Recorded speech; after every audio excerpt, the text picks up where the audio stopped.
Sir कई लोग की करते हैं जिवें डिस्प्रिन दी एक गोली आती है, उन्होंने लगता कि शायद असीं ये खा लांगे तो साडा जिहड़ा क्लॉट जिहड़ा है खुर जाएगा, उन्ने तक असीं जिहड़ा है हस्पताल पहुंच जावांगे। कि वो असर करदियां हैगियां ने इहो जिहियां चीज़ां कि जे ये मिथ्या ही ने जी? कि रोड्स पे आप रोज देखते हो ट्रैफिक जैम हो गया है। सिमिलरली आर्टरीज में भी हमारे जो है ब्लॉकेज है वो एक तरह से ट्रैफिक जैम ही हो गया कि गाड़ियां आगे नहीं जा सकती, उधर ब्लड आगे नहीं जा सकता।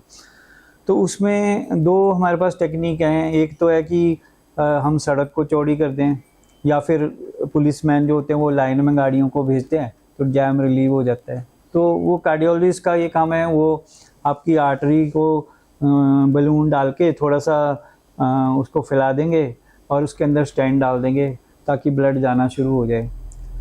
लेकिन जो जैसे बार बार जैम होता है तो उसमें क्या होता है प्रॉब्लम कि वो थोड़े समय के बाद फिर से जैम हो जाएगा। तो उसको रिलीव करने के लिए हम क्या करते हैं, हम फ्लाईओवर बनाते हैं।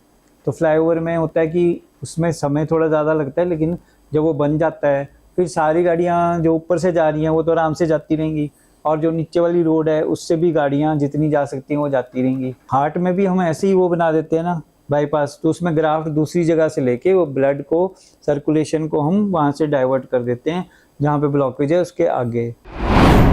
सर एक पिंडां दे विच होर मिथ बनी हुई है, वो कहंदे कि अफीम जिहड़ी है खा लो तां ओहदे नाल जिहड़ा सर्कुलेशन ठीक हो जांदा, सानू अटैक नहीं आउंदा हैगा। इस गल दे विच सच्चाई है कि जां फिर ये भी एक मिथ ही है जी?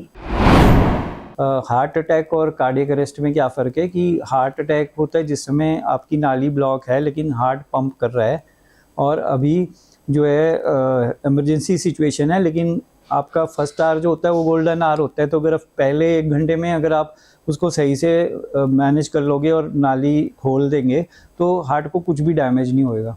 लेकिन एक सिचुएशन जो कार्डियक अरेस्ट होता है उसमें क्या होता है कि हार्ट आपका पंप करना ही बंद हो गया, तो वो हार्ट अटैक की वजह से भी हो सकता है, या फिर कई बार रिदम की प्रॉब्लम होती है उससे भी हो सकता है। और फिर कई बार छाती खोलते समय वो नाली फट जाए तो पूरी बॉडी का ब्लड बह जाता है बाहर, फिर इमरजेंसी में हमको उसको बाईपास पे डालना पड़ता है। तो ऐसा भी कई बार हो जाता है। तो लेकिन हमारे को हर सिचुएशन के लिए तैयार रहना पड़ता है। 3 से 5 मिनट होते हैं, अगर उस दौरान हम उनको पंपिंग करना स्टार्ट नहीं करेंगे तो ब्रेन का सर्कुलेशन बंद रहने से ब्रेन हमेशा के लिए डेड हो जाएगा।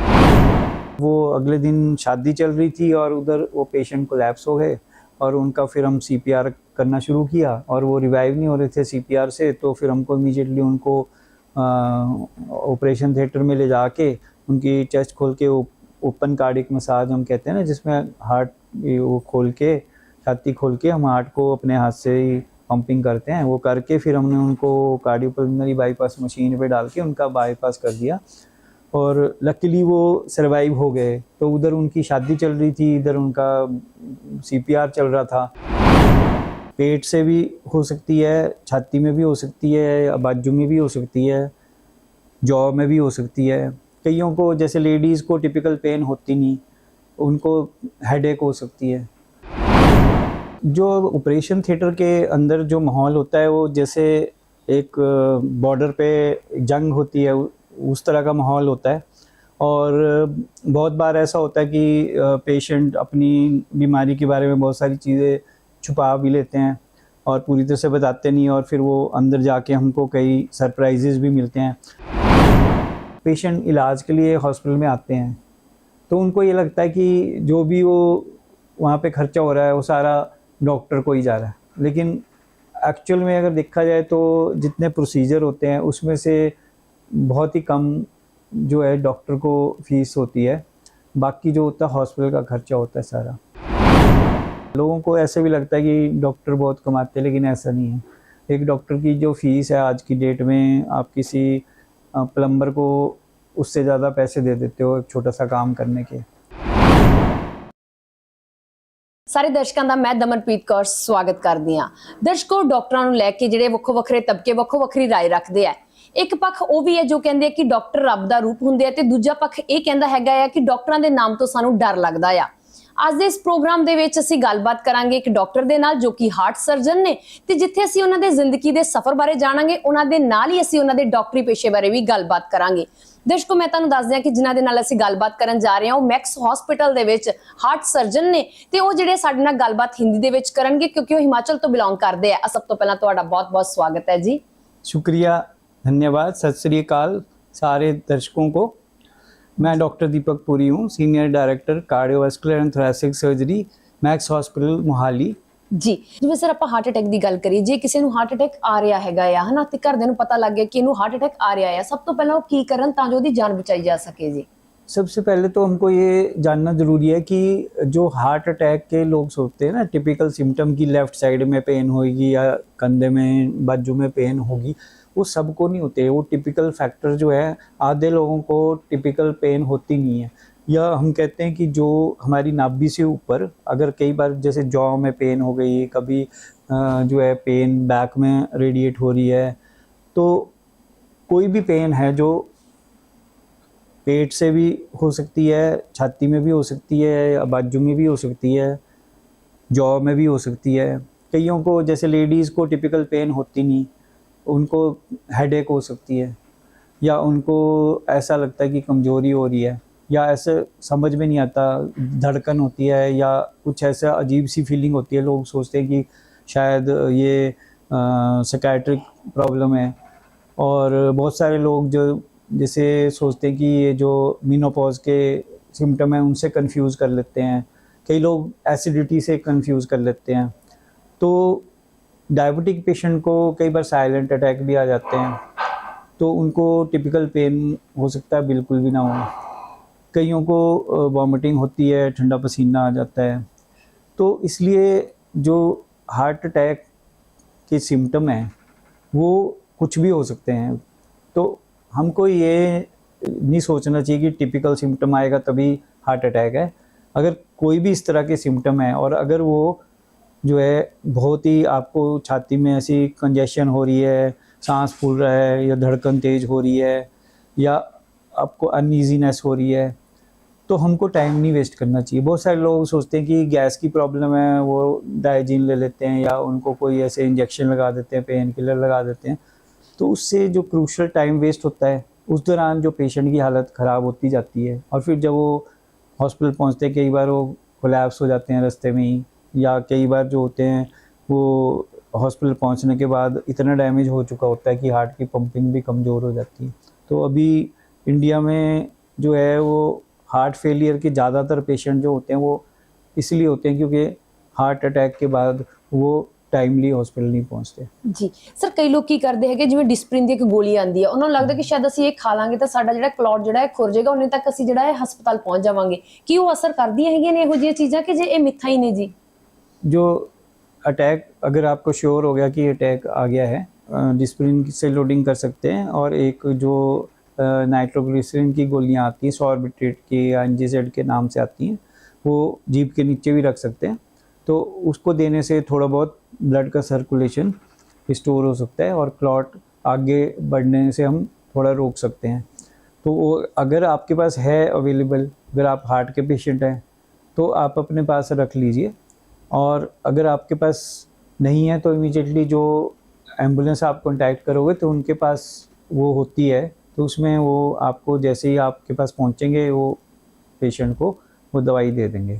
और ट्रीटमेंट आपका वहीं से शुरू हो जाता है, आपके डोर से एम्बुलेंस में भी चलता रहता है। जब तक हॉस्पिटल नहीं पहुंचते तब तक वो चलता रहेगा ਜੀ ਸਰ, ਇੱਕ ਪਿੰਡਾਂ ਦੇ ਵਿੱਚ ਹੋਰ ਮਿਥ ਬਣੀ ਹੋਈ ਆ, ਉਹ ਕਹਿੰਦੇ ਕਿ ਅਫੀਮ ਜਿਹੜੀ ਹੈ ਖਾ ਲਓ ਤਾਂ ਉਹਦੇ ਨਾਲ ਜਿਹੜਾ ਸਰਕੂਲੇਸ਼ਨ ਠੀਕ ਹੋ ਜਾਂਦਾ, ਸਾਨੂੰ ਅਟੈਕ ਨਹੀਂ ਆਉਂਦਾ ਹੈਗਾ। ਇਸ ਗੱਲ ਦੇ ਵਿੱਚ ਸੱਚਾਈ ਹੈ ਕਿ ਜਾਂ ਫਿਰ ਇਹ ਵੀ ਇੱਕ ਮਿਥ ਹੀ ਹੈ ਜੀ? जो अफीम होती है ना, वो मॉर्फिन जो होती है बेसिकली वो पेन रिलीफ के लिए है। वो आपको सेडेट कर देगी, पेन रिलीफ होगा। वो एक तरह से जैसे आपका अलार्म है, जो आपकी मॉनिटर होते हैं उनमें अलार्म होता है, तो वो अलार्म ऑफ कर देते हैं तो उसको अलार्म बजना बंद हो जाएगा। लेकिन अटैक को तो नहीं वो रोक पाएंगे, लेकिन आपको पेन महसूस होना कम हो जाएगा, जो आपकी एंग्जाइटी है वो थोड़ी कम हो जाएगी। तो वो मॉर्फिन हॉस्पिटल में भी जैसे पेशेंट आता है, अटैक है उसको, तो पेन रिलीफ के लिए वो देते हैं वो, लेकिन वो सिर्फ सिम्टोमेटिक रिलीफ है। उससे ऐसा नहीं है कि अटैक बंद हो जाएगा आना, लेकिन वो पेशेंट को जो तकलीफ़ हो रही है उसको थोड़ा आराम देने के लिए जी। हाँ। लेकिन बहुत सारे लोग घर में लेते रहते हैं, उससे क्या होता है कि पेन होती है उनको खा लेते हैं, उसको रिलीफ आराम हो जाता है, लेकिन वो सोचते हैं कि हमारे को आराम हो रहा है, लेकिन उससे क्या होता है कि बीमारी जो है वो बढ़ती है जा रही है और फिर किसी दिन सडनली पेशेंट कोलैप्स हो जाएंगे। ਜੀ ਸਰ, ਜਿਵੇਂ ਬਾਈਪਾਸ ਸਰਜਰੀ ਹੈ ਨਾ, ਲੋਕਾਂ ਦੇ ਮਨਾਂ ਦੇ ਵਿੱਚ ਇਹਨੂੰ ਲੈ ਕੇ ਬਹੁਤ ਜ਼ਿਆਦਾ ਖੌਫ ਹੈਗਾ, ਲੋਕ ਡਰਦੇ ਹੈਗੇ ਆ। ਇਹ ਬਾਈਪਾਸ ਸਰਜਰੀ ਨੂੰ ਕੀਤਾ ਕਿਵੇਂ ਜਾਂਦਾ ਹੈਗਾ ਆ? ਕਿਉਂਕਿ ਲੋਕ ਸਮਝਦੇ ਆ ਕਿ ਜੇਕਰ ਬਾਈਪਾਸ ਸਰਜਰੀ ਕਰ ਦਿੱਤੀ ਤਾਂ ਸਾਡਾ ਜਿਹੜਾ ਦਿਲ ਨੂੰ ਖੋਲ ਕੇ ਰੱਖ ਦੇਣਗੇ ਤੇ ਉਸ ਤੋਂ ਬਾਅਦ ਸਾਨੂੰ ਹੋਰ ਦਿੱਕਤਾਂ ਆਉਣਗੀਆਂ, ਕਿਉਂਕਿ ਕਹਿੰਦੇ ਕਿ ਜਿਹੜੀ ਕੋਈ ਨਾੜ ਵਗੈਰਾ ਵੀ ਇੱਥੋਂ ਕੱਢ ਕੇ ਪਾਈ ਜਾਂਦੀ ਹੈਗੀ ਲੱਤ ਦੇ ਵਿੱਚੋਂ। ਥੋੜਾ ਜਿਹਾ ਇਸ ਬਾਰੇ ਦੱਸੋ ਕਿ ਇਹ ਕੀ ਹੈਗੀ ਹੈ ਬਾਈਪਾਸ ਸਰਜਰੀ, ਤੁਸੀਂ ਕਿਸ तरीके ਨਾਲ ਇਹਨੂੰ ਕਰਦੇ ਹੋ ਜੀ? बाईपास सर्जरी जो है, मैं लोगों को समझाने के लिए एक सिंपल बात बताता हूँ कि जैसे आप के रोड्स पे आप रोज़ देखते हो ट्रैफिक जैम हो गया है, सिमिलरली आर्टरीज में भी हमारे जो है ब्लॉकेज है वो एक तरह से ट्रैफिक जैम ही हो गया कि गाड़ियाँ आगे नहीं जा सकती, उधर ब्लड आगे नहीं जा सकता। तो उसमें दो हमारे पास टेक्निक हैं। एक तो है कि हम सड़क को चौड़ी कर दें, या फिर पुलिसमैन जो होते हैं वो लाइन में गाड़ियों को भेजते हैं तो जैम रिलीव हो जाता है। तो वो कार्डियोलॉजिस्ट का ये काम है, वो आपकी आर्टरी को बलून डाल के थोड़ा सा उसको फैला देंगे और उसके अंदर स्टेंट डाल देंगे ताकि ब्लड जाना शुरू हो जाए।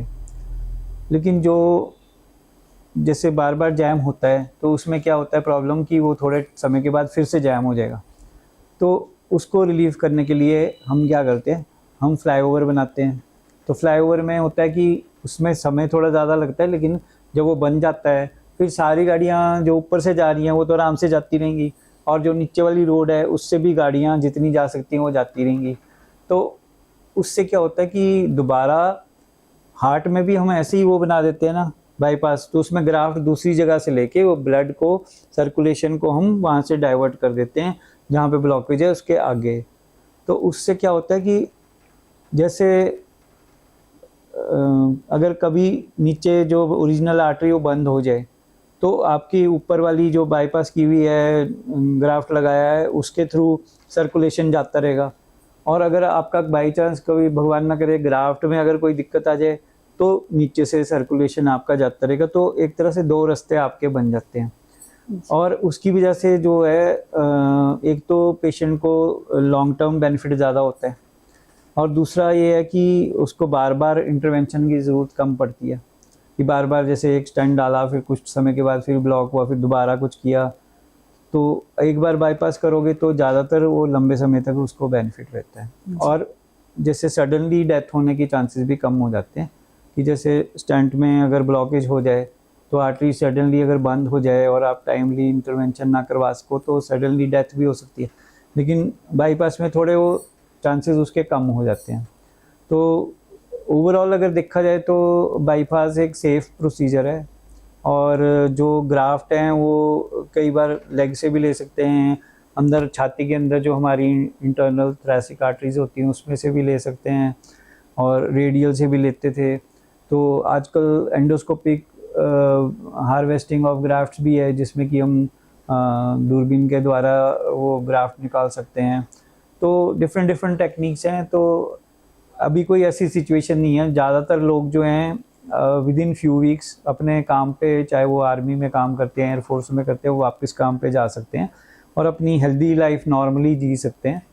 और उसमें कोई ऐसे नहीं होता जैसे पहले मिथ थे कि बाईपास कराने के बाद कई महीने तक अपने काम नहीं कर सकोगे, हैवी काम नहीं कर सकते, स्ट्रेनस एक्टिविटी नहीं कर सकते। ऐसा कुछ नहीं है, क्योंकि उसमें जब बाईपास होने के बाद क्वालिटी ऑफ लाइफ इतनी इम्प्रूव हो जाती है कि उनको लगता है कि पहले तो हम ये कर ही नहीं पाते थे, और वो बहुत हैरान होते हैं कि अब तो हम कितना बेटर फील कर रहे हैं। और फिर बाद में उनको पछतावा होता है कि हमने पहले क्यों नहीं करा लिया बाईपास। ਜਦੋਂ ਇਨਸਾਨ ਸੋਚਦਾ ਹੈ ਕਿ ਸਰਜਰੀ ਹੈ, ਉਹਦੇ ਮਨ ਦੇ ਵਿੱਚ ਇੱਕ ਡਰ ਪੈਦਾ ਹੋ ਜਾਂਦਾ ਆ। ਤੁਸੀਂ ਲੰਮੇ ਸਮੇਂ ਤੋਂ ਇਸ ਖੇਤਰ ਦੇ ਨਾਲ ਜੁੜੇ ਹੋਏ ਹੋ, ਤੁਸੀਂ ਕਾਫੀ ਜ਼ਿਆਦੀਆਂ ਸਰਜਰੀਆਂ ਜਿਹੜੀਆਂ ਕਰ ਚੁੱਕੇ ਹੈਗੇ ਹੋ। ਸਰ, ਇੱਕ ਆਪਰੇਸ਼ਨ ਥੀਏਟਰ ਦਾ ਮਾਹੌਲ ਕਿਵੇਂ ਦਾ ਹੁੰਦਾ ਹੈਗਾ ਆ? ਜਿਵੇਂ ਲੋਕ ਡਰਦੇ ਆ ਕਿ ਡਾਕਟਰਾਂ ਨੂੰ ਵੀ ਚਿੰਤਾ ਹੁੰਦੀ ਆ। जो हार्ट के ऑपरेशन होते हैं उसमें जो होता है, एक हमारे को पहले तो स्क्रब करके और फिर ड्रेस पहननी पड़ती है ऊपर, और एक लूप लगाते हैं जो मैग्नीफाई करते हैं, क्योंकि वो हार्ट की आर्टरी तो 1 मिलीमीटर 1.5 मिलीमीटर की होती है, और उसमें हमको बहुत सारे टांके लगाने होते हैं। तो वो बहुत भी बारीकी का काम होता है। तो जिसको मैग्नीफाइंग लूप्स हम बोलते हैं वो लगाते हैं, और हेड पे यहाँ पे लाइट होती है, और ऊपर से भी हमारे 3 किस्म की लाइटें ऊपर से लगती हैं वो पेशेंट के फील्ड को दिखाने के लिए, लेकिन वो डायरेक्टली हमारे सिर पे पड़ती हैं। और कोविड में हमारे को एक एक्स्ट्रा वो पहनना पड़ता था। तो जब हम सर्जरी करते हैं तो आम तौर पे सर्जरी जो होती है उसमें 3-4 घंटे की सर्जरी अब होती है ज़्यादातर हार्ट की, लेकिन बहुत सारी सर्जरी लंबी भी होती हैं। और पहले जैसे एन्यूरिज्म्स की सर्जरी होती थी वो 12-12, 16-16, 18-18 घंटे भी होती थी, तो उसमें फिर आप बीच में ब्रेक नहीं ले सकते, आप लगातार ही आपको ऑपरेट करना होता है। और जब हम ऑपरेट करके अपनी ड्रेस उतारते थे तो हमारे जो कई बार होता है पूरे अंदर से जो हमने पहने होते हैं ग्रीन ड्रेस वो पूरी गिल्ली होती है पसीने से। और अगर एक आम आदमी को उतना बोला जाए कि 8 घंटे वो सब पहन के खड़े हो तो उनमें से 90% लोग तो कोलैप्स ही हो जाएंगे।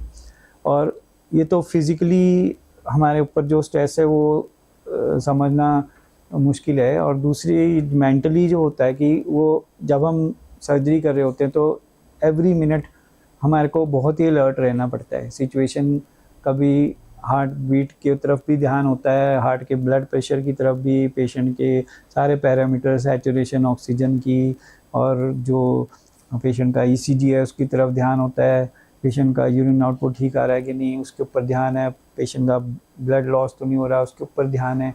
तो चारों तरफ हमारा ध्यान ऑक्यूपाइड होता है और हर चीज़ के लिए अलर्ट रहना पड़ता है, क्योंकि कई बार तो कुछ सेकंड की लैप्स से भी पेशेंट की जान जा सकती है।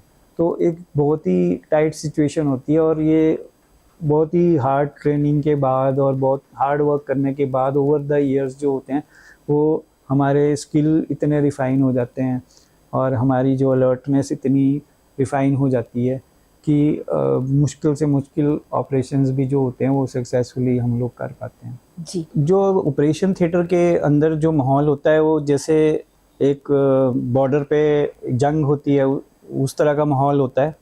और बहुत बार ऐसा होता है कि पेशेंट अपनी बीमारी के बारे में बहुत सारी चीज़ें छुपा भी लेते हैं और पूरी तरह से बताते नहीं, और फिर वो अंदर जाके हमको कई सरप्राइजेस भी मिलते हैं। तो हम हर समय हमारे को तैयार रहना पड़ता है। और कभी हार्ट के मामले में इमरजेंसीज भी आ जाती हैं तो उसमें वेट भी नहीं कर सकते, उसमें उसको पोस्टपोन भी नहीं कर सकते प्रोसीजर को। तो टाइम हमारे को राउंड द क्लॉक हमारे को तैयार रहना पड़ता है कि जिस समय भी ज़रूरत पड़े हम उसी समय जाके जो है सर्जरी परफॉर्म कर दें। और यूजुअली जो है सर्जरी हाई रिस्क पेशेंट में भी हम जब करते हैं तो हमको काफ़ी दिमाग में हमारे स्ट्रेस तो होता है। जो पेशेंट है वो तो चाहे घर जाके रिलैक्स भी कर लेते हैं, लेकिन हम लोग को ऑन द टोज रहना पड़ता है ड्यूरिंग सर्जरी भी और आफ्टर सर्जरी भी। कई पेशेंट होते हैं जिनका हार्ट कोलैप्स हो जाता है, पेशेंट लेट हॉस्पिटल पहुंचते हैं और हमको पंपिंग करके हार्ट रिवाइव करके भी उनको ऑपरेशन थिएटर में ले जाके फिर बाईपास करना पड़ता है।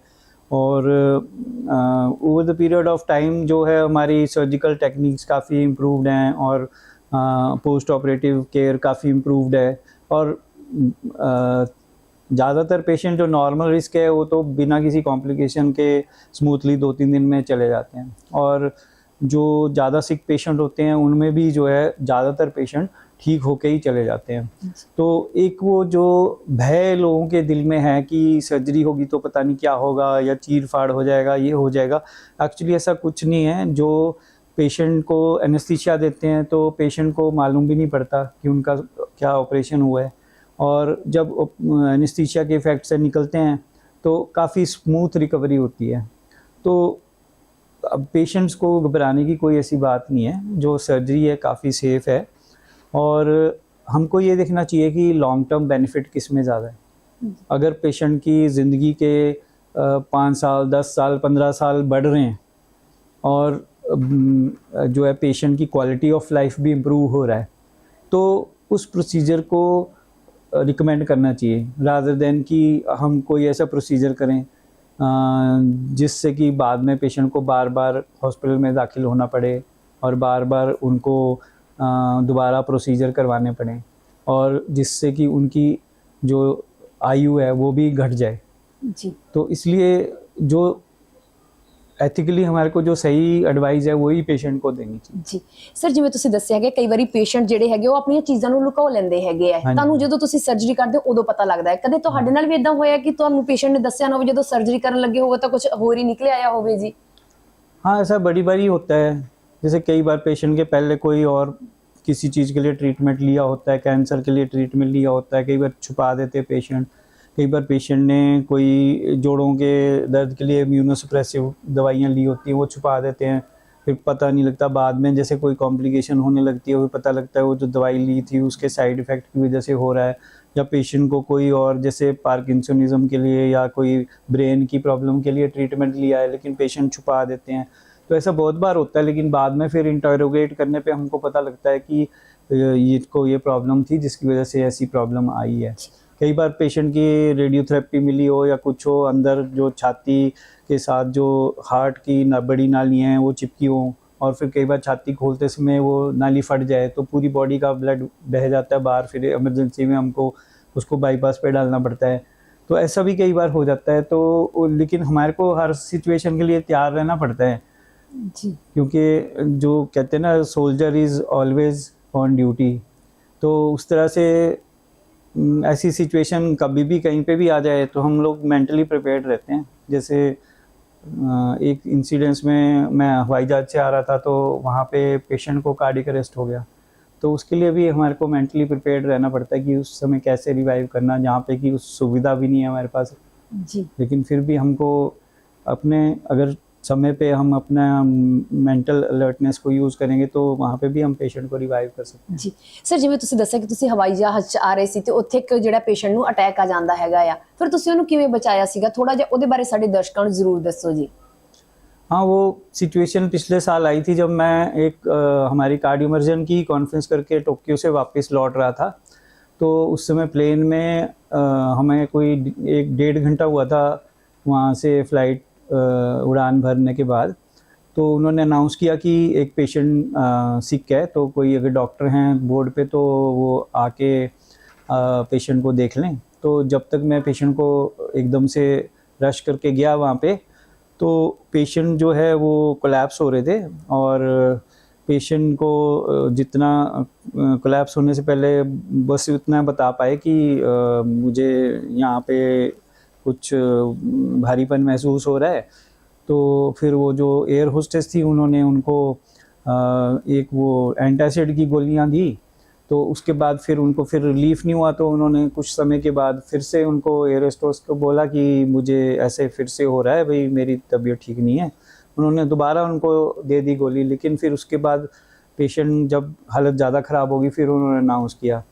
तो वो पेशेंट जो है हमारे बात करते करते ही पेशेंट को कार्डियक अरेस्ट हो गया। तो उसमें मैं एक दर्शकों को ये बताना चाहूँगा कि हार्ट अटैक और कार्डियक अरेस्ट में क्या फ़र्क है। कि हार्ट अटैक होता है जिस समय आपकी नाली ब्लॉक है लेकिन हार्ट पंप कर रहा है, और अभी जो है इमरजेंसी सिचुएशन है, लेकिन आपका फर्स्ट आवर जो होता है वो गोल्डन आवर होता है। तो अगर पहले 1 घंटे में अगर आप उसको सही से मैनेज कर लोगे और नाली खोल देंगे तो हार्ट को कुछ भी डैमेज नहीं होएगा। लेकिन एक सिचुएशन जो कार्डियक अरेस्ट होता है उसमें क्या होता है कि हार्ट आपका पंप करना ही बंद हो गया, तो वो हार्ट अटैक की वजह से भी हो सकता है, या फिर कई बार रिदम की प्रॉब्लम होती है उससे भी हो सकता है।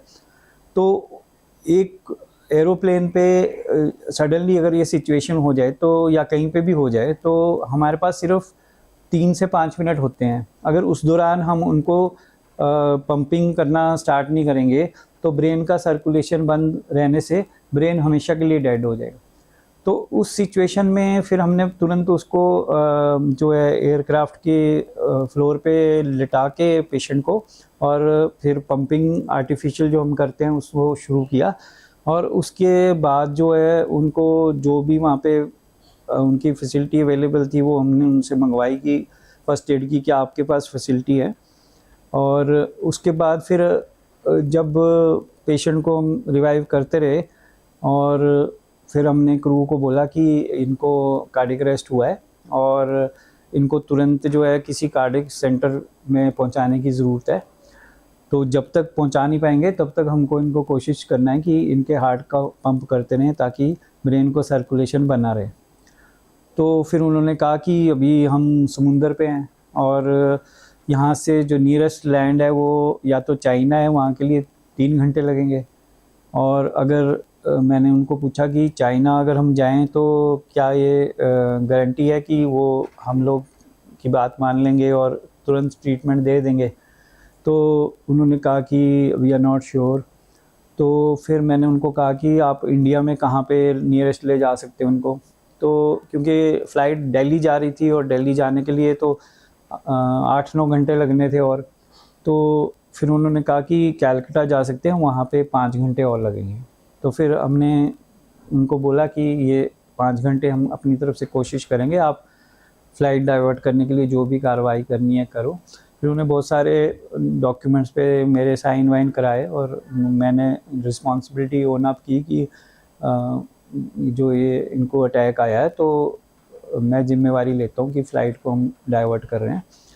तो फिर हमने वहाँ पे जाके एम्बुलेंस रेडी रखी थी, फिर उनको तुरंत नियरेस्ट कार्डियक सेंटर में ले जाके वहाँ पे उनका जब एंजियोग्राफी हुआ तो उसमें जो मेन उनकी एक एलएडी आर्टरी थी उसमें शुरू में ही टोटल 100% ब्लॉकेज थी। फिर उसको ब्लॉकेज को खोलने के बाद फिर वो पेशेंट जो है वो सर्वाइव कर गए और अब वो ठीक ठाक हैं। तो कहने का मतलब ये है कि अगर हम कहीं ट्रैवल कर रहे हैं या कहीं हम बाहर हैं या कहीं पड़ोस में किसी को कुछ हो जाता है तो हमको हर वक्त मेंटली प्रिपेयर्ड रहना पड़ता है। और जो ऐसे पेशेंट को रिवाइव करना एक हॉस्पिटल की सिचुएशन में जहाँ आपको बैकअप स्टाफ होता है, आपके पास सपोर्टिंग इक्विपमेंट होती है, वहाँ पे ऑलमोस्ट हर पेशेंट रिवाइव हो जाता है जी। 99% पेशेंट जो होते हैं अगर कार्डियक अरेस्ट हो जाए तो अगर वो आईसीयू सिचुएशन में है तो वो रिवाइव हो सकते हैं। लेकिन एक बाहर की सिचुएशन में जहाँ आपके पास कोई बैकअप नहीं है वहाँ पे बहुत चैलेंजिंग होता है ये टास्क। तो वो एफर्ट करना हमारा फ़र्ज़ है, बाकी गॉड इज़ ग्रेट। तो जो सिचुएशन वो ऐसी बनाते हैं, क्योंकि मैंने वो फ़्लाइट जो थी वो 2 दिन पहले चेंज की थी। पहले मैं कैथे एयरवेज से जाने वाला था, फिर मैंने चेंज करके दूसरी एयरवेज से करी थी। तो मे बी वो सिचुएशन डेस्टिनी होती है जो आपको उस सिचुएशन में पहुंचाती है और जो काम आपसे करवाना है वो ਕਰਵਾ ਲੈਤੀ ਹੈ ਜੀ। ਸਰ ਜਿਵੇਂ ਤੁਸੀਂ ਕਿਹਾ ਕਿ ਰੱਬ ਤੋਂ ਉੱਤੇ ਕੁਝ ਵੀ ਨਹੀਂ ਹੁੰਦਾ ਹੈਗਾ, ਕਿ ਡਾਕਟਰ ਵੀ ਰੱਬ ਦੇ ਵਿੱਚ ਵਿਸ਼ਵਾਸ ਕਰਦੇ ਆ, ਕਿਉਂਕਿ ਬਹੁਤ ਸਾਰੇ ਲੋਕਾਂ ਨੂੰ ਇਹ ਲੱਗਦਾ ਹੁੰਦਾ ਕਿ ਸ਼ਾਇਦ ਡਾਕਟਰਾਂ ਨੂੰ ਰੱਬ ਤੇ ਵਿਸ਼ਵਾਸ नहीं हैगा। नहीं, रब पे तो शुरू से हमको विश्वास करना पड़ता है, क्योंकि बहुत बार ऐसी सिचुएशन आती है जो कि हम मेडिकल के हिसाब से देखें तो वो बहुत ही एक डेस्परेट सिचुएशन होती है या बहुत हाई रिस्क पेशेंट होते हैं। कई बार हम ऑपरेट करते हैं जिसमें कि 90% चांस है कि वो सर्वाइव नहीं करेंगे, लेकिन हमको अपना एफर्ट नहीं छोड़ना पड़ता। हम अपना पूरा एफर्ट करते हैं और बाकी का जो होते हैं हम बोलते हैं कि do your best and God will do the rest. तो उसमें ज़्यादातर हमने देखा है सिचुएशन में कि जब हम अपना पूरा एफर्ट डालते हैं तो भगवान भी हमारा साथ देते हैं और अल्टीमेटली तो जो कार्य उन्होंने हमारे को सौंपा है हमको वही करना है और तकरीबन पेशेंट ठीक होके ही चले जाते हैं। आज की डेट में मैं ये कहूँगा कि अगर वो सही जगह पे पहुँच जाते हैं टाइम से तो ज़्यादातर पेशेंट ठीक होके ही जाते हैं, ऑलमोस्ट सभी ठीक होके जाते हैं। सिर्फ अगर किसी को कोई कॉम्प्लिकेशन ज़्यादा आ जाती है या कोई दिक्कत आती है और जान का खतरा ज़्यादा बढ़ता है जब पेशेंट डिले करते हैं अपना ट्रीटमेंट, जब वो टाइम से नहीं पहुंचते या फिर वो अपनी ट्रीटमेंट हाइड करते हैं या फिर वो कई बार ऐसे ट्रीटमेंट लेते रहते हैं जिनका कोई प्रूवन बेनिफिट नहीं है।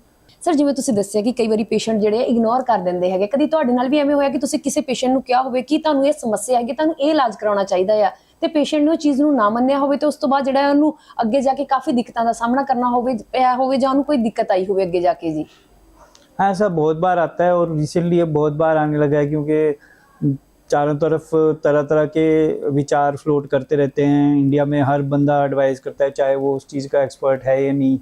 तो बहुत सारे पेशेंट जो होते हैं जिनकी बहुत ही क्रिटिकल ब्लॉकेजेस होती हैं वो इग्नोर करते हैं ट्रीटमेंट और वो कोई और ट्रीटमेंट करते हैं या पोस्टपोन करते रहते हैं। तो फिर सडनली जब खबर मिलती है कि वो पेशेंट नहीं रहे या वो अचानक कोलैप्स हो गए और उनको बचा नहीं पाए या हॉस्पिटल पहुंचते हैं इमरजेंसी में तो कोलैप्स हो चुके होते हैं और ब्रेन डेड हो चुका होता है, तो उस समय हमारे को बहुत दुख होता है, क्योंकि हमको ये लगता है कि ये पेशेंट अगर सही टाइम पे इलाज करवा लेते जैसा हमने उनको सुझाव दिया था, तो ये 20-25 साल ज़िंदगी के और जी लेते हैं, या मे भी अगर यंग पेशेंट है तो हो सकता है कि 40-50 साल और जी जाते हैं। जैसे एक बार एक पेशेंट को मैंने काउंसल किया कि आपकी बहुत ही टाइट ब्लॉकेज है आर्टरीज़ में, तो पेशेंट जो थे थोड़े एल्डरली थे, उनके साथ उनकी बहू आई हुई थी, तो फिर उनको बताया कि इमीडिएटली इनको एडमिट करके और हमको तुरंत ऑपरेशन की, बाईपास की ज़रूरत है। तो उन्होंने समझी सारी बात और उन्होंने कहा कि अभी तो हम मेंटली प्रिपेयर्ड होके नहीं आए थे और हम घर जाके सलाह करके हम तुरंत आने की कोशिश करेंगे।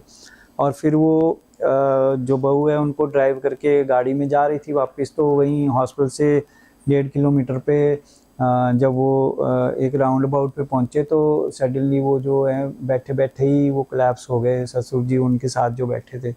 तो फिर वो लेडी बहुत होशियार थे, उन्होंने एकदम गाड़ी मोड़ के जो है वापस हॉस्पिटल में लाया इमरजेंसी में, और इमीडिएटली कॉल आया। और जब हम वहाँ गए तो उनका हार्ट बंद हो चुका था।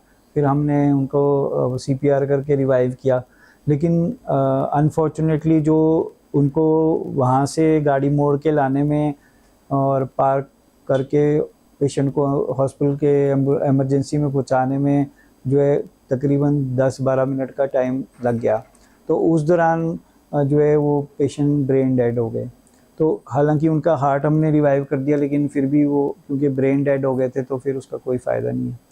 तो इस तरह और भी कई सिचुएशंस होती हैं। जैसे एक पेशेंट थे जिनकी की बेटी की शादी थी, तो उनको हार्ट अटैक आ रहा था और उनको हार्ट की बाईपास सर्जरी हमने एडवाइस की, तो वो लेकिन शादी क्योंकि नेक्स्ट डे थी, तो उन्होंने हमारे को बहुत रिक्वेस्ट किया कि शादी होने के बाद ही हम करें बाईपास, और एक दिन का समय मांगा। तो फिर हमने उनको समझाया कि बहुत हाई रिस्क है और मतलब मुश्किल है, कुछ भी कॉम्प्लिकेशन हो सकता है, लेकिन उन्होंने अपनी मजबूरी जो है वो जाहिर की।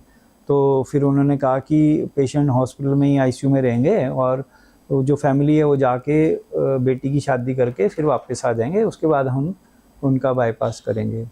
तो लेकिन जब वो अगले दिन शादी चल रही थी और उधर वो पेशेंट कोलैप्स हो गए, और उनका फिर हम सीपीआर करना शुरू किया और वो रिवाइव नहीं हो रहे थे सीपीआर से, तो फिर हमको इमीडिएटली उनको ऑपरेशन थिएटर में ले जाके उनकी चेस्ट खोल के ओपन कार्डिक मसाज हम कहते हैं ना, जिसमें हार्ट वो खोल के, छाती खोल के हम हार्ट को अपने हाथ से ही पंपिंग करते हैं, वो करके फिर हमने उनको कार्डियोपल्मोनरी बाईपास मशीन पे डाल के उनका बाईपास कर दिया और लकीली वो सरवाइव हो गए। तो उधर उनकी शादी चल रही थी, इधर उनका सीपीआर चल रहा था।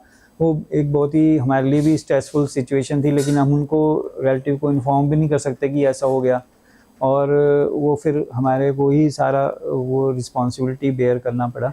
लेकिन भगवान की वजह से वो रिवाइव हो गए, तो फिर बाद में उनको अब मिलने आते हैं तो हमारे को भी बहुत खुशी होती है कि टाइम से सर्जरी करके ये पेशेंट रिवाइव हो गए। एक और पेशेंट थे जो उनके बेटे की शादी थी, उनके भी ऐसी सिचुएशन हुआ था, वो भी सीपीआर करके उनकी बाईपास की थी तो वो रिवाइव हो गए थे। तो ऐसे बहुत सारे सिचुएशन होते हैं जहाँ पे कि पेशेंट या तो पोस्टपोन करते हैं। एक लेडी थी जो जिनकी उम्र काफ़ी 80 से ऊपर थी और वो भी इग्नोर करते रहे अपने सिम्टम्स को। फिर उनकी जो कोलैप्स होने की सिचुएशन में आए तो उनको जब एंजियोग्राफी की तो उसमें मेन आर्टरी उनकी डिसेक्ट हुई थी। फिर उसके बाद वो हार्ट उनका कोलैप्स हो के अरेस्ट हो गया। फिर उसको सीपीआर करके हमको रात के समय वो रिलेटिव्स भी जो अवेयर नहीं थे तो उन्होंने वो डिसाइड ही नहीं कर पा रहे थे, उनके पास फंड्स भी नहीं थे। फिर हम लोग को जो है उनको समझाया एमरजेंसी सिचुएशन है, फिर हमने हॉस्पिटल से परमिशन लिया कि वो बाद में फंड्स जमा करवाते रहेंगे, लेकिन हमने इमरजेंसी में उनको ऑपरेशन थिएटर में ले जाके उनका बाईपास कर दिया और लकीली वो ठीक हो गए। तो इस तरह से बहुत ही बार हमारे सिचुएशन आती है ज़िंदगी में, तो हमको सिचुएशन को संभालना पड़ता है और अलर्ट रहना पड़ता है जी।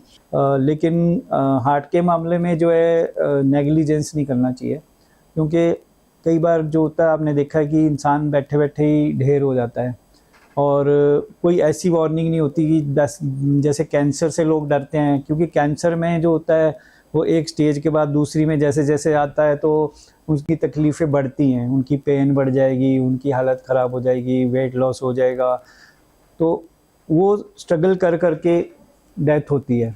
लेकिन हार्ट डिजीज़ में जो है अपरेंटली तंदुरुस्त होता है, रोज़ हम देखते हैं टीवी में कि वो 3 घंटे जिम करते थे और सडनली कोलैप्स होके मर गए। तो ऐसा नहीं है कि हम पहले से प्रेडिक्ट नहीं कर सकते। हमारे बहुत सारे हमने जो है इवन स्क्रीनिंग के टेक्निक्स निकाले हैं, और हमने प्रोफार्मा भी बनाया है जो हम अपनी हमारी कार्डियोवर्जन की वेबसाइट पे भी है, जिसमें कि हमको पहले ही कई 10 साल 15 साल पहले ही अंदाज़ा हो जाता है कि इस पेशेंट को प्रॉब्लम आ सकती है।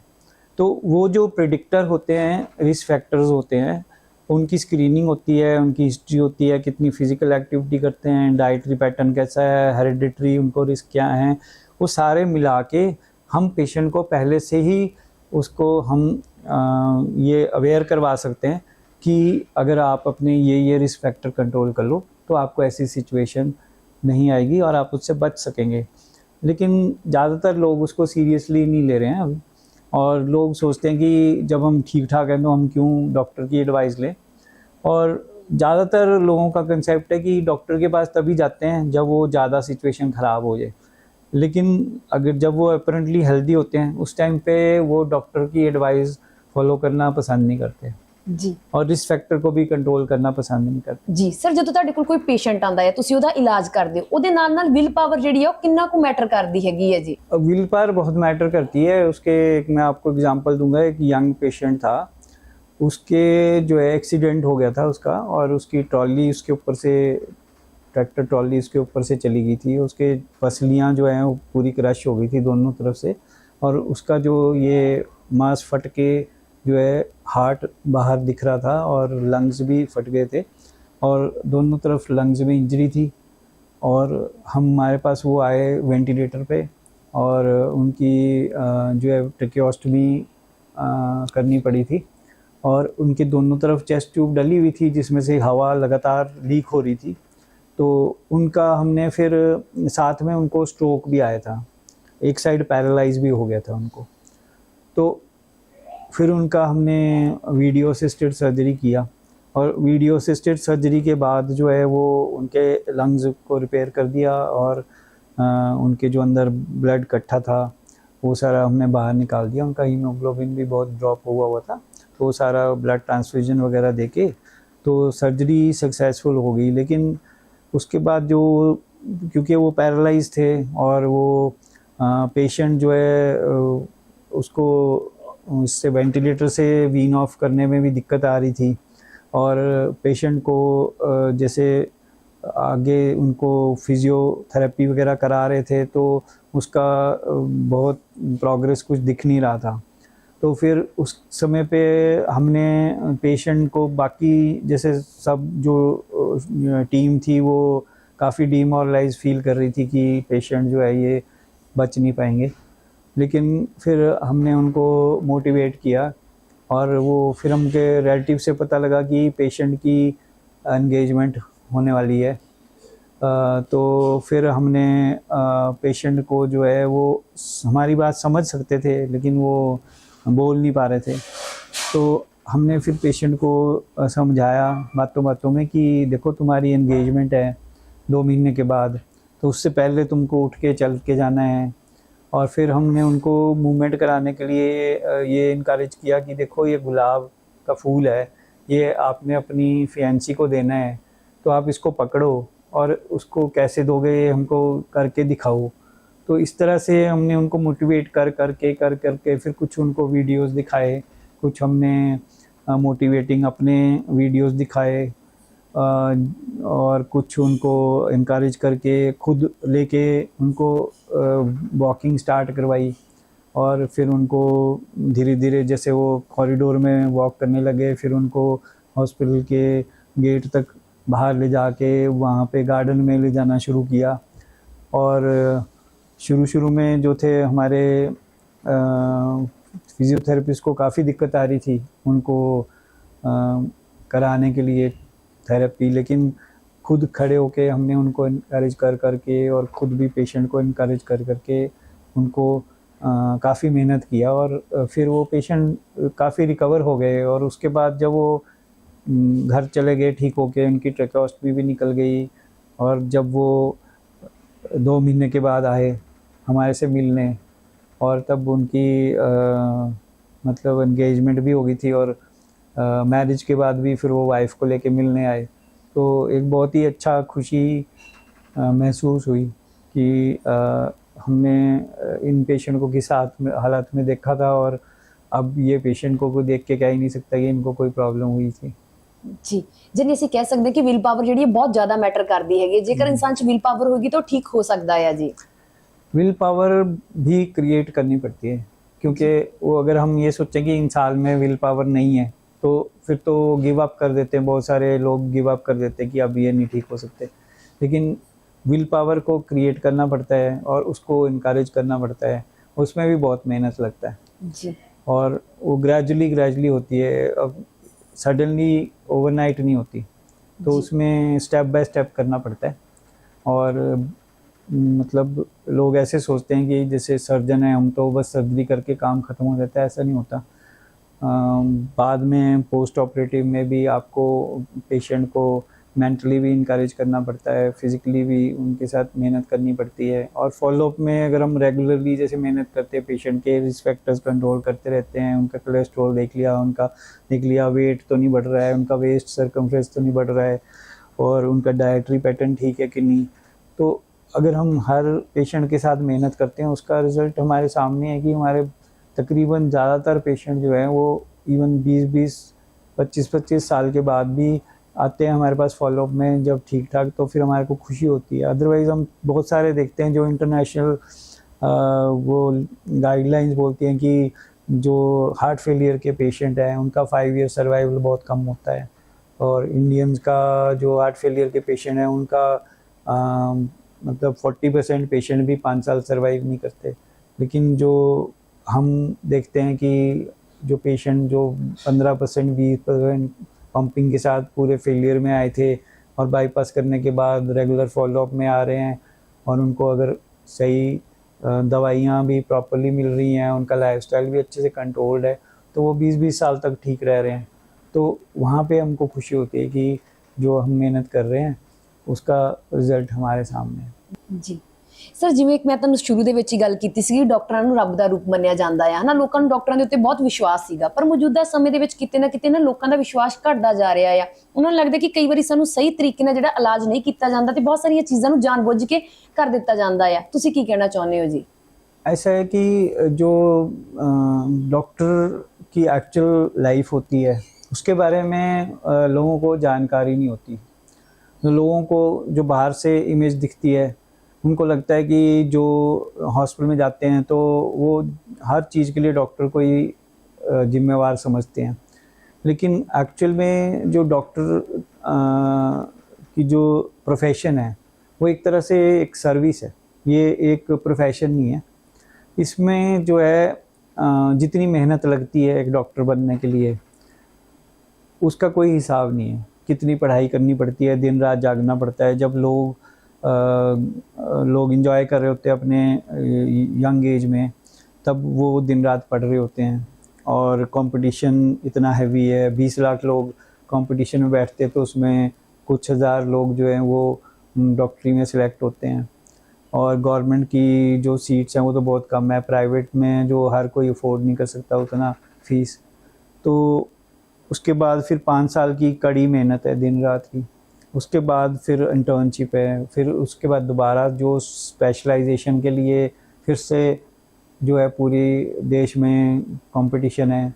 उसके बाद फिर वहाँ पे पोस्ट ग्रेजुएशन में एडमिशन मिलती है, वहाँ पे तो उसको रेजिडेंसी बोलते हैं, और रेजिडेंसी का मतलब है कि वो हॉस्पिटल में ही रहना है, दिन रात हॉस्पिटल में ही रहना है 3 साल के लिए। तो फिर कई दिन हो जाते हैं घर गए हुए भी, और दिन रात जाग रहे हैं, कभी 36 घंटे जाग रहे हैं, कभी 48 घंटे तक जाग रहे हैं, लगातार ड्यूटी करी जा रहे हैं। उसके बाद फिर आगे सुपर स्पेशलाइजेशन का ज़माना है, तो उसमें सुपर स्पेशलिस्ट के पास दिखाना है। तो सुपर स्पेशलिस्ट बनने के लिए फिर 3 साल और पहले कंपटीशन करना है, फिर 3 साल और मेहनत करना है, और उसमें भी दिन रात की मेहनत है।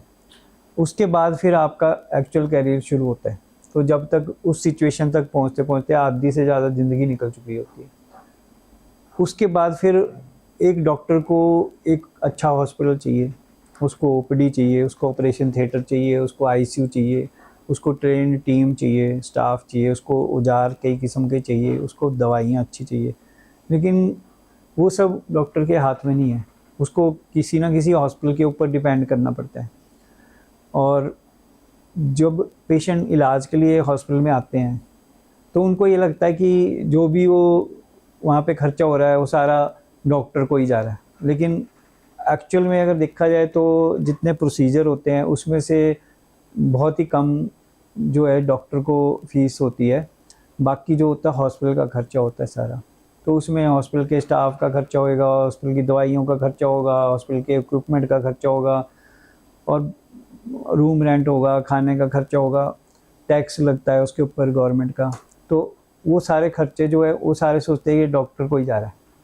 लेकिन एक्चुअल में डॉक्टर को ऐसे नहीं होता। लोगों को ऐसे भी लगता है कि डॉक्टर बहुत कमाते हैं, लेकिन ऐसा नहीं है। एक डॉक्टर की जो फीस है आज की डेट में, आप किसी प्लम्बर को उससे ज़्यादा पैसे दे देते हो एक छोटा सा काम करने के।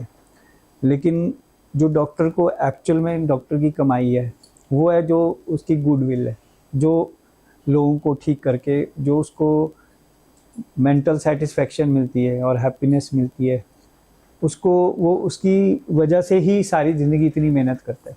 अदरवाइज़ इतनी मेहनत अगर किसी और प्रोफेशन में करेगा तो उसकी ज़िंदगी बड़े आराम से कटेगी और उसके पास धन दौलत की भी कमी नहीं होगी। लेकिन जो डॉक्टर, मैं ये समझता हूँ कि जो एक्चुअल में डॉक्टर सही मायने में बनते हैं वो इसलिए बनते हैं कि उनके दिल में सेवा की भावना होती है। जब इवन पेशेंट के रिलेटिव सो रहे होते हैं, डॉक्टर जाग रहा होता है, दिन रात मॉनिटरिंग चलती है, हर वक्त मोबाइल पे आता रहता है कि पेशेंट का यूरिन आउटपुट कितना आ रहा है, पेशेंट का पल्स कितना है, बीपी कितना है, अब पोटेशियम कितना है, सोडियम कितना है। वो जब तक पेशेंट ठीक नहीं होते है, वो अब जैसे सपोज़ हमने 10,000 ऑपरेशन कर दिए, तो 10,000 में से किसी भी पेशेंट को कुछ भी प्रॉब्लम होता है तो उसको डॉक्टर को उसको इमीडिएटली कॉन्टैक्ट करता है, चाहे आधी रात हो। तो वो डॉक्टर हमेशा ऑक्यूपाइड रहते हैं। जब इवन कि अगर आपके घर में कोई फंक्शन है या आपके घर में कोई मिसहैप हो जाता है तो तब भी डॉक्टर जो है वो अपने पेशेंट से डिटैच नहीं हो सकता जी। इवन किसी की आप कर्मेशन में गए हो, वहाँ पे भी आपको फ़ोन आ जाता है, तब भी डॉक्टर अपने पेशेंट को अटेंड करना पड़ता है। ਜੀ, ਜਿਵੇਂ ਤੁਸੀਂ ਦੱਸਿਆ ਗਿਆ ਕਿ ਇੱਕ ਡਾਕਟਰ ਦੀ ਜ਼ਿੰਦਗੀ ਦੇ ਵਿੱਚ ਕਾਫੀ ਜ਼ਿਆਦਾ ਸੰਘਰਸ਼ ਹੁੰਦਾ ਹੈਗਾ ਆ, ਜਿਵੇਂ ਤੁਸੀਂ ਦੱਸਿਆ ਹੈਗਾ ਕਿ ਕਿਵੇਂ ਉਹਨੂੰ ਜਿਹੜਾ ਅੱਧੀ ਰਾਤ ਨੂੰ ਵੀ ਫੋਨ ਆ ਜਾਂਦਾ ਤਾਂ ਉਹਨੂੰ ਜਾਣਾ ਪੈਂਦਾ ਆ, ਹਨਾ ਸਰ। ਜੇਕਰ ਆਪਾਂ ਡਾਕਟਰਾਂ ਦੀ ਗੱਲ ਕਰੀਏ ਤਾਂ ਕੀ ਉਹਨਾਂ ਨੂੰ ਵੀ ਮਾਨਸਿਕ ਪਰੇਸ਼ਾਨੀਆਂ ਹੁੰਦੀਆਂ ਹੈਗੀਆਂ, ਉਹ ਵੀ ਮਾਨਸਿਕ ਸਮੱਸਿਆਵਾਂ ਨਾਲ ਜੂਝਦੇ ਹੈਗੇ, ਕਿਉਂਕਿ ਰੋਜ਼ ਦਿਹਾੜੀ ਜਿਵੇਂ ਤੁਹਾਨੂੰ ਕਿੰਨੀਆਂ सर्जरियां करनियां पैंदियां हैगियां ने जी। डॉक्टर जो होता है उसके लिए हर पेशेंट जो होता है इम्पॉर्टेंट होता है, और वो डॉक्टर पेशेंट के वेलफेयर के लिए अपना पूरा जी जान से मेहनत करते हैं, और मेंटली भी बहुत हमेशा स्ट्रेस में रहते हैं।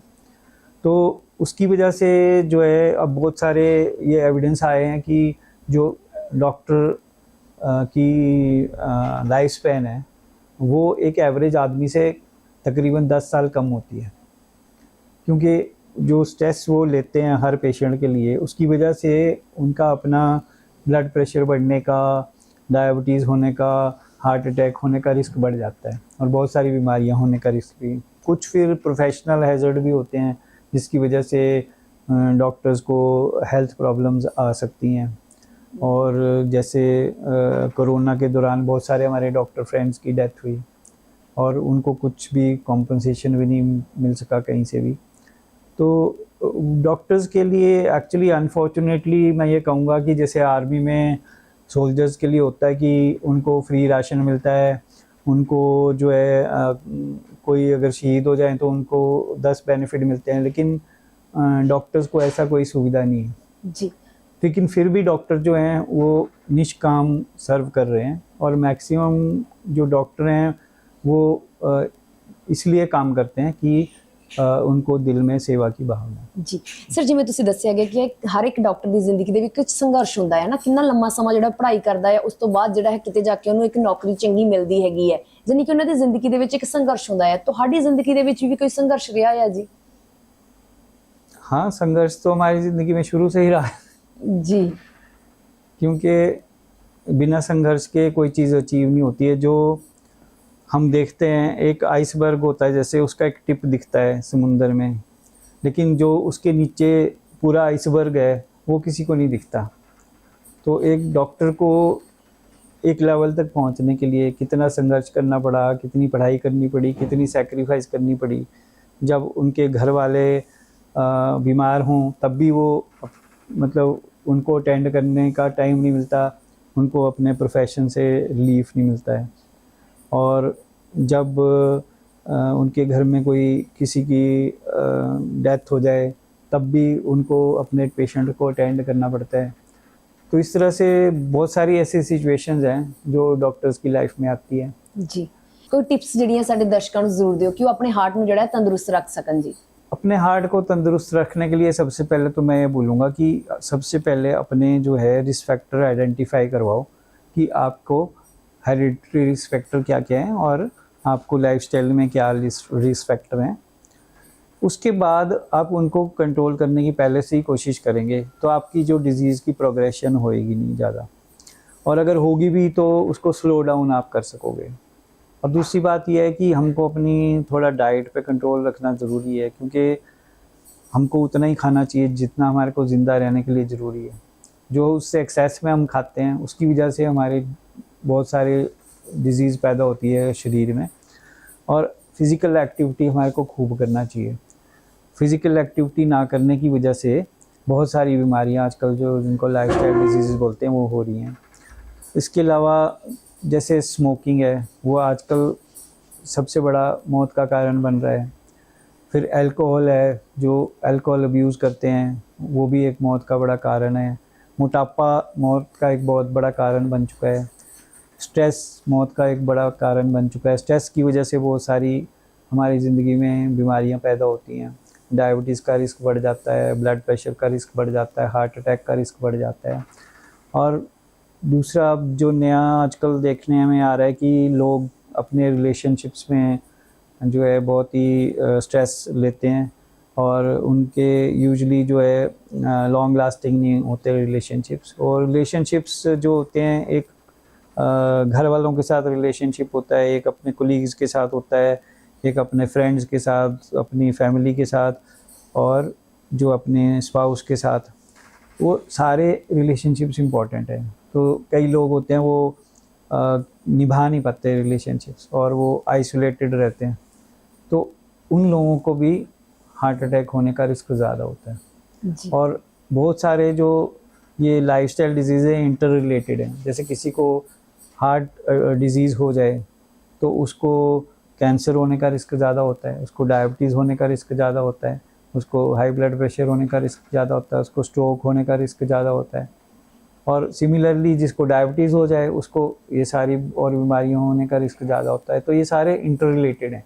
तो अगर हम अपने रिस्क फैक्टर को कंट्रोल नहीं करेंगे तो हमारे को बहुत सारी एक्स्ट्रा डिजीज़ होने का रिस्क रहता है। तो दुनिया में जैसे अमेरिकन हार्ट एसोसिएशन की गाइडलाइन भी यही कहती है कि एक टीम अप्रोच होना चाहिए। और 2011 में एक हमने खुद भी एक ट्रस्ट फ्लोट किया था कार्डियोमर्जन के नाम से, जिसका कि मैं ग्लोबल चेयरमैन भी हूँ।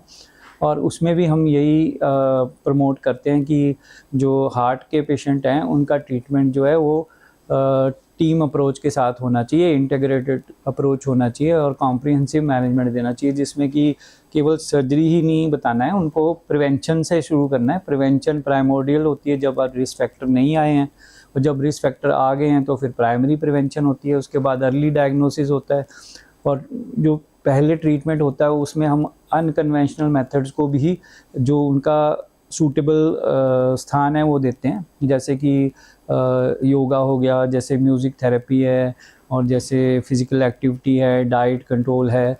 और जहाँ जहाँ फिर लेटर ऑन मेडिसिन की ज़रूरत पड़ती है वहाँ पे मेडिसिन का भी सही उपयोग किया जाता है। और बाद में जब इंटरवेंशन की ज़रूरत पड़ती है फिर कौन सा सही इंटरवेंशन करना है वो हम लोगों को एडवाइस करते हैं। और उसके बाद जो लेटेस्ट टेक्निक्स हैं जो नए आ रहे हैं, जैसे रोबोटिक सर्जरी आई, उसके प्रोज एंड कॉन्स क्या हैं। ये ज़रूरी नहीं होता कि जो नया टेक्निक आए वो ही सही हो या उसी से लोगों को ज़्यादा बेनिफिट हो या वो कॉस्ट इफ़ेक्टिव भी हो। तो हम ओवरऑल ये देखते हैं कि जो नए टेक्निक आ रहे हैं उसका सही उपयोग क्या हो सकता है और उसको कॉस्ट इफेक्टिव कैसे बनाया जा सकता है ताकि वो सब लोग उसको अफोर्ड कर सकें। ਜੀ ਸਰ ਤੁਸੀਂ ਆਪਣਾ ਕੀਮਤੀ ਸਮਾਂ ਦਿੱਤਾ, ਤੁਹਾਡਾ ਬਹੁਤ-ਬਹੁਤ ਧੰਨਵਾਦ ਜੀ। धन्यवाद। ਜੀ ਦਰਸ਼ਕੋ, ਵਾਕਈ ਜਿਹੜਾ ਹੈ ਹਰ ਇੱਕ ਡਾਕਟਰ ਦੀ ਜ਼ਿੰਦਗੀ ਦੇ ਵਿੱਚ ਆਪਣਾ ਇੱਕ ਸੰਘਰਸ਼ ਹੁੰਦਾ ਹੈ। ਅਸੀਂ ਜਿਹੜੀ ਉੱਪਰਲੀ ਪਰਤ ਨੂੰ ਦੇਖ ਲੈਂਦੇ ਆ, ਉਹਦੇ ਵਿਚਾਲੇ ਜਿਹੜਾ ਹੈ ਬਹੁਤ ਕੁਝ ਹੁੰਦਾ ਆ। ਅੱਜ ਦੇ ਇਸ ਪ੍ਰੋਗਰਾਮ ਦੇ ਵਿੱਚ ਜਿੱਥੇ ਅਸੀਂ ਦਿਲ ਦੀਆਂ ਬਿਮਾਰੀਆਂ ਸੰਬੰਧੀ ਗੱਲਬਾਤ ਕੀਤੀ ਹੈ, ਉੱਥੇ ਤੁਹਾਨੂੰ ਇੱਕ ਡਾਕਟਰ ਦੇ ਸੰਘਰਸ਼ ਬਾਰੇ ਵੀ ਦੱਸਿਆ ਆ। ਵਾਕਈ ਉਮੀਦ ਕਰਦੇ ਹਾਂ ਕਿ ਤੁਹਾਨੂੰ ਅੱਜ ਦਾ ਇਹ ਪ੍ਰੋਗਰਾਮ ਚੰਗਾ ਲੱਗਾ ਹੋਵੇਗਾ। ਹੁਣ ਮੈਨੂੰ ਦਮਨਪ੍ਰੀਤ ਨੂੰ ਦਿਓ ਆ ਗਿਆ। ਧੰਨਵਾਦ।